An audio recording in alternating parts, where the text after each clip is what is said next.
Welcome to STEM for Girls, where creativity meets curiosity. Let's explore hands-on activities that connect science, skilled trades, technology, engineering, and math to the world around you. Have you ever wondered what makes machines move or how special toys move up and down? Today, we're making a cardboard automaton, and I'm thrilled to have Karen here to tell us a bit about what she does. My name's Karen Wakeham. I'm an electrical engineer by trade, but I work as a project manager right now at Kraken Robotics, and I work on underwater vehicles and their launch recovery. So I got into that by actually getting into electrical engineering first, by being really interested in physics in high school.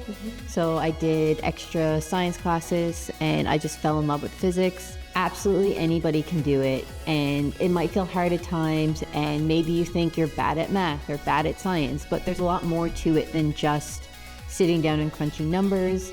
And a lot of the times it's how you're learning.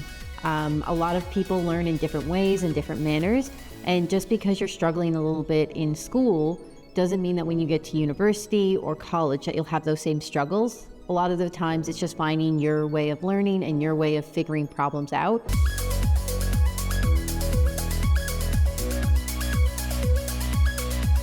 You'll need a cardboard box or old shoebox, cardboard tubing or paper rolls, cardstock, skewers longer than your box, beads, straws for bearings, and craft tools like scissors and hot glue.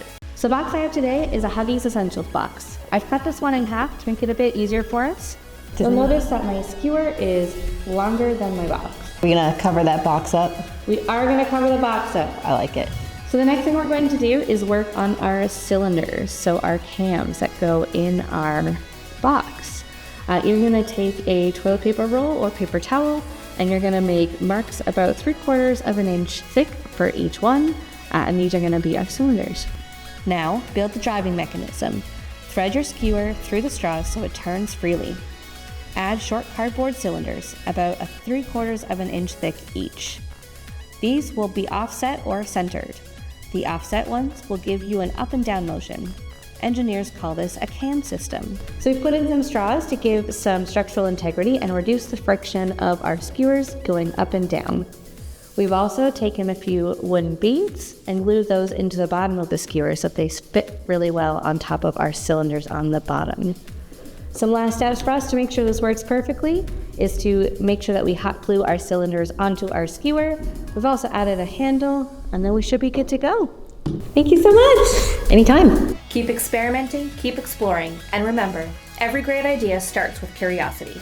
Check out more activities, videos, and career inspiration on the STEM for Girls Learning Lab.